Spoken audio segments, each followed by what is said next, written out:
Tersangka merasa sakit hati ketika lamarannya ditolak oleh korban. Kedua pelaku berperan sebagai apa aja, Pak Kapolres? Dan memiliki hubungan apa, Pak? Kedua pelaku sudah merencanakan dari awal, memang dari sejak hari Senin sampai dengan pelaksanaan eksekusinya di hari Kamis malam itu sudah direncanakan. Terhadap dua orang tersangka, Siti Yahra, 19 tahun, yang jasadnya ditemukan hangus terbakar pada hari Jumat tanggal 9 Juli 2021 di kebun singkong di desa Suradita, kecamatan Tisau.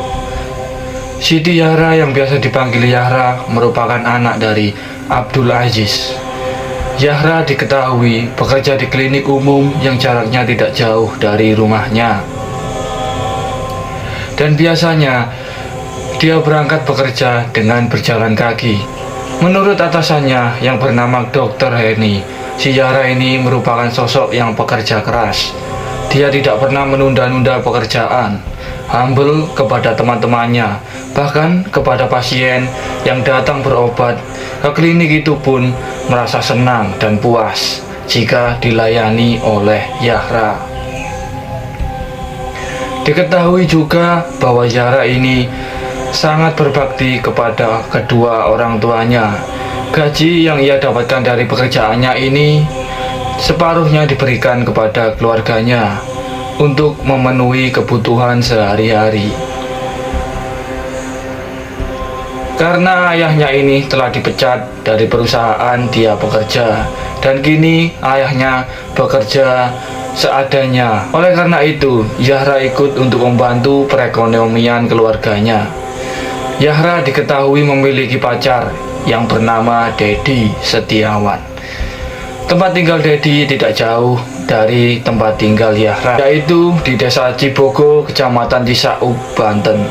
Dedi Setiawan ini bekerja sebagai perias di sebuah salon kecantikan yang merupakan usahanya sendiri. Dia memiliki seorang asisten yang bernama Sutisna, yang usianya sudah 42 tahun. Memang pekerjaan Dedi ini agak lain dari pekerjaan pria lain. Namun Yahra tetap menerimanya, toh pekerjaan itu halal. Singkat cerita, karena sudah berpacaran 2 tahun, Dedi mengutarakan keinginannya untuk melamar Yahra. Saat itu pun Yahra mendengar keseriusan kekasihnya itu dan mengiyakannya, namun dengan syarat dia dibolehkan untuk kerja dan juga kuliah. Dedi pun tidak keberatan dengan syarat itu. Beberapa hari kemudian tibalah hari di mana Dedi melamar kekasihnya Yahra.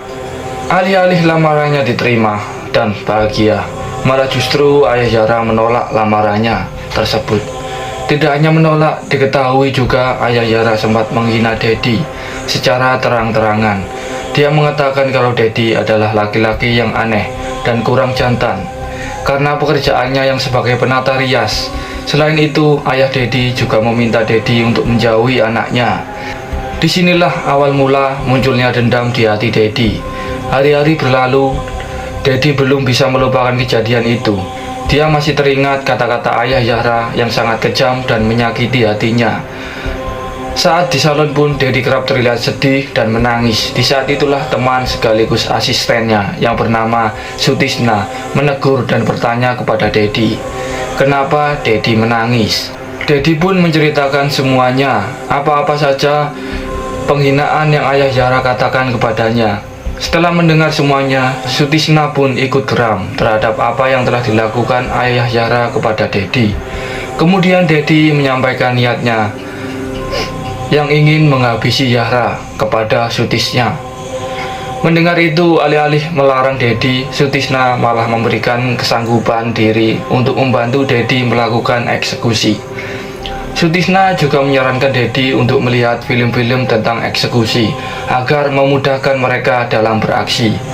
Dedi mulai merencanakan pembunuhan pada Yahra pada tanggal 5 Juli 2021 hingga 4 hari kemudian pada tanggal 8 Juli 2021 Dedi melancarkan aksinya.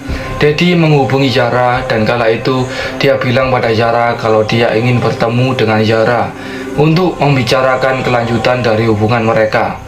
Saat itu Dedi meminta Yahra untuk berbicara secara langsung agar tidak ada kesalahpahaman antara Yahra dan dirinya. Yahra yang juga merasakan tidak enak akan ucapan ayahnya tempo hari kemudian mengiyakan ajakan Dedi.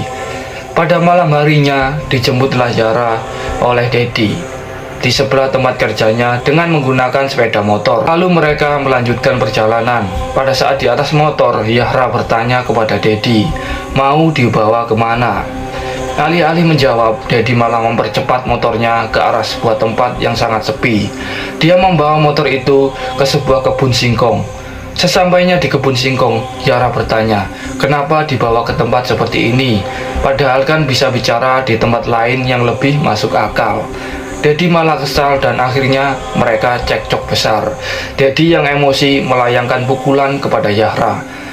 Dan seketika itu Dedi mencekik leher Yahra dengan sangat erat hingga akhirnya Yahra ini terjatuh terlentang tidak sadarkan diri. Dedi masih melanjutkan cekikan tangannya di leher Yahra sampai akhirnya dia memastikan Yahra tidak lagi bergerak dan tidak lagi sadar.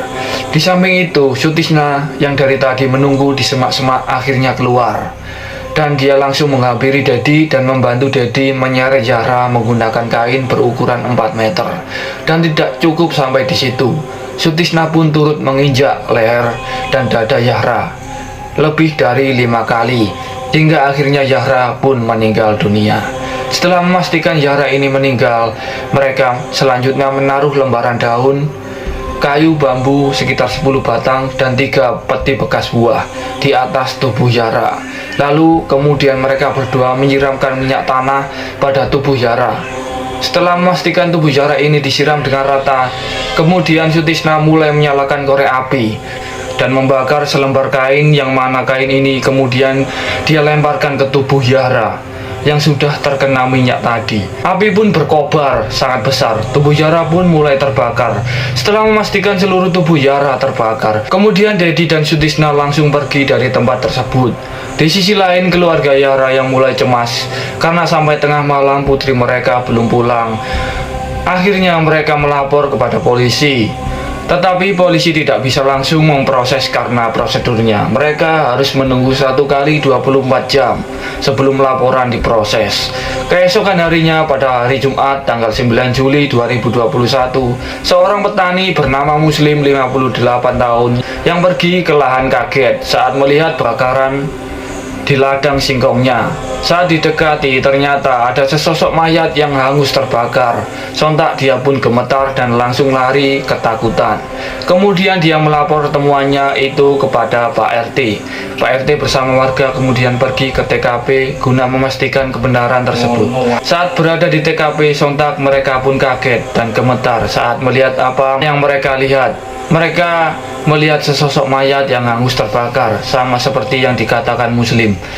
Mereka langsung melapor temuan itu ke polisi setempat. Dengan cepat polisi meluncur ke TKP dan mengevakuasi korban ke kamar jenazah Rumah Sakit Polri Kramat Jati, Jakarta Timur untuk dilakukan otopsi. Di hari itu juga keluarga Yahra mulai merasa curiga dengan temuan mayat tersebut. Mereka pun langsung datang ke kantor polisi untuk memastikan bahwa itu bukan Yahra, anak mereka. Pada saat itu mereka masih yakin Yahra masih hidup. Akhirnya pihak polisi mulai memproses dan menerima laporan kehilangan dari keluarga Yahra. Awalnya proses identifikasi korban terbilang sulit karena seluruh tubuhnya hangus terbakar. Akhirnya pihak polisi melakukan pemeriksaan forensik. Dari situlah diketahui korban tersebut adalah Siti Yahra. Mengetahui jasad korban tersebut adalah Yahra, keluarga Yahra langsung berteriak dan menangis histeris karena melihat anak kesayangan mereka dieksekusi dengan sadis. Pihak polisi langsung menyelidiki siapa pelaku dari kasus ini dengan menanyai beberapa saksi tersebut, keluarga, dan orang-orang sekitar hingga akhirnya semua bukti mengarah kepada Dedi, orang yang lamarannya ditolak oleh keluarga Yahra. Dan diketahui Dedi juga mengancam ayah Yahra sebelumnya. Tidak membutuhkan waktu lama, polisi langsung meringkus Dedi. Pada tanggal 10 Juli 2021, Dedi mengakui perbuatannya. Dan dia juga mengatakan bahwa tidak melakukan itu sendiri. Dia melakukan dengan rekannya yang bernama Sutisna. Akhirnya dari keterangan Dedi itu, Sutisna juga diringkus oleh pihak kepolisian. Mereka berdua diganjar pasal 340 KUHP, pembunuhan berencana, dan dijatuhi hukuman penjara seumur hidup. Begitulah kisahnya, sebuah penolakan yang menjadikan bencana untuk kedua belah pihak. Janganlah menolak seseorang dengan kata-kata kasar, apalagi sampai menyakiti hatinya. Ingatlah bahwa mulut itu lebih tajam daripada sebuah pisau. Hendaknya kita menjadikan kisah ini sebagai pelajaran. Demikian video kali ini, nantikan video selanjutnya. Sampai jumpa.